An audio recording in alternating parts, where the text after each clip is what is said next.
ঈদের দিনের 10টি করণীয় সুন্নত। 1, ঈদের দিন আপনি মেসওয়াক করবেন, ঘুম থেকে উঠেই মেসওয়াক করবেন, এটা হচ্ছে ঈদের দিনের একটা বড় সুন্নাত।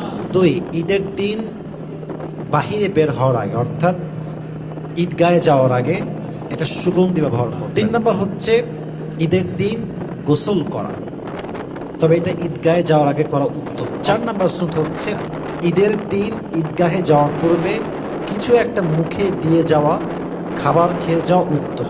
5 নম্বর সুন্নাত হচ্ছে ঈদের দিন ঈদের নামাজ পড়তে হেঁটে যাওয়াটা হচ্ছে সুন্নাত, হেঁটে যাওয়া হচ্ছে উত্তম।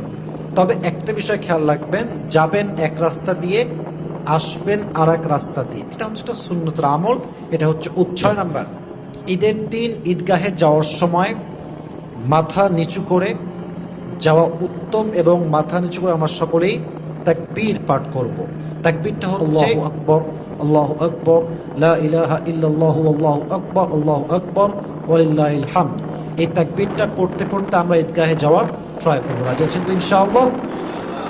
7 number, from your best level of capacity you have to be well dressed, যতটুকু পারা যায় নিজেকে ভালো পোশাকে নিয়ে আসার ট্রাই করুন। 8 নাম্বার, নামাজের জন্য যখন আপনি ঈদগাহে যাবেন তার পূর্বে মানে নামাজের পূর্বে সাদাকায়ে ফিতর দেওয়াটা অনেক বড় উত্তম একটি কাজ।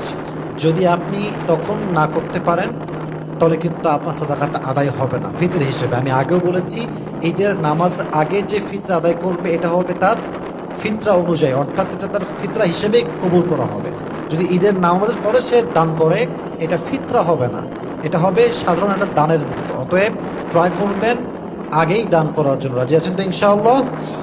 9 নাম্বার, ঈদের দিন আপনার মনে যত কষ্ট থাক, যত দুঃখ থাক, ঈদের নতুন জামা কিনতে পারেন নাই, ভালো পোশাক পরতে পারছেন না, আব্বা আম্মা গরিব ঘরের সন্তান আপনি, সব কিছু ভুলে গিয়ে ঈদের দিন নিজের চেহারা একটা মুচকি হাসি রাখবেন। ঈদের দিন সমস্ত কষ্ট ভুলে, সমস্ত দুঃখ ভুলে চেহারা একটা মুচকি হাসি রাখা, এটা হচ্ছে নবীর একটা সুন্নাহের শামিল। সুবহানাল্লাহ পড়ে সবাই। সর্বশেষ 10 নম্বর আমলটা হচ্ছে আনন্দ অভিবাদন বিনিময় করা, এটা হচ্ছে ঈদের একটা মুস্তাহাব আমল, একটি ভালো আমল, উত্তম আমল। সবার সঙ্গে আনন্দ শেয়ার করা, আনন্দ ভাগ বটরা করা, সবার সঙ্গে কোলাকুলি করা, হ্যাঁ, সালাম কালাম দেওয়া, সুন্দর কথা বলা, নিজের দুঃখ শেয়ার করা, সুখের কথা বলা, একটা ভালো যে অভিবাদনটা আছে সালাম দেওয়া, এটা করা হচ্ছে মুস্তাহাব। এই জন্য আমরা ট্রাই করবো এই 10টি আমল ঈদের করার জন্য। আমাদের সবাইকে 10টি সুন্নাত ঈদের দিন পালন করার তৌফিক দান করুন সকলে বলা আমিন।